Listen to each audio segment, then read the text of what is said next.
যুদ্ধ শুধু মানুষের শহরই ধ্বংস করে না, তা বদলে দেয় প্রকৃতির চেনা রূপকেও। ইউক্রেনের পূর্ব ফ্রন্টলাইনের এই ধূসর স্তব্ধ প্রান্তরে এখন আর শুধু গোলাবারুদের গন্ধ নেই, এখানে ডানা মেলছে এক অদ্ভুত অবিশ্বাস্য জীবন। আধুনিক যুদ্ধক্ষেত্রের সবচেয়ে বড় হাতিয়ার এখন এফপিভি ড্রোন, আর এই ড্রোনগুলোকে নিখুঁতভাবে পরিচালনা করতে ব্যবহার করা হচ্ছে হাজার হাজার মাইল লম্বা ফাইবার অপটিক কেবল।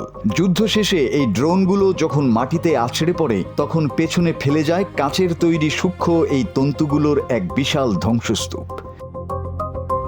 মানুষের তৈরি এই যুদ্ধ বর্জ্যকেই এখন আপন করে নিয়েছে প্রকৃতির একদল নিরীহ বাসিন্দা। আজভ ব্রিগেডের সৈন্যরা যখন ফ্রন্টলাইনের বাংকার পরিষ্কার করছিলেন, তখন তাদের চোখে পড়ে এক অদ্ভুত দৃশ্য। একটি পাখির বাসা, যা খড়কুটো কিংবা পশুর পশম দিয়ে নয়, নিখুঁতভাবে বোনা হয়েছে চকচকে ফাইবার অপটিক কেবল দিয়ে। পাখিরা বোঝেনি এই উজ্জ্বল সুতোগুলো আসলে অংশ। তারা কেবল দেখছে এগুলো দেখতে তাদের চেনা ঘাসের মতোই পাতলা আর নরম।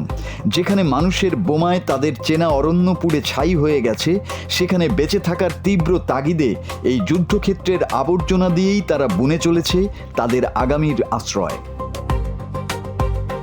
বিজ্ঞানীরা একে বলছেন প্রকৃতির এক অদ্ভুত অভিযোজন, কিন্তু এর আড়ালে লুকিয়ে আছে এক নির্মম সত্য। মানুষের তৈরি প্রযুক্তি আর যুদ্ধের ক্ষত আজ কতটা গভীরে পৌঁছে গেছে যে প্রকৃতির অবুঝ পাখিদেরও আজ কাঁচের তার দিয়ে ঘর বাঁধতে হচ্ছে। ধ্বংসের মাঝেও জীবনের এই জয়গান আমাদের যেমন চমকে দেয়, ঠিক তেমনি এক বড় প্রশ্নচিহ্নের সামনে দাঁড় করিয়ে দেয়। আমরা এই পৃথিবীকে কোন দিকে নিয়ে যাচ্ছি? মাসুদ হাসান, বাংলা টিভি।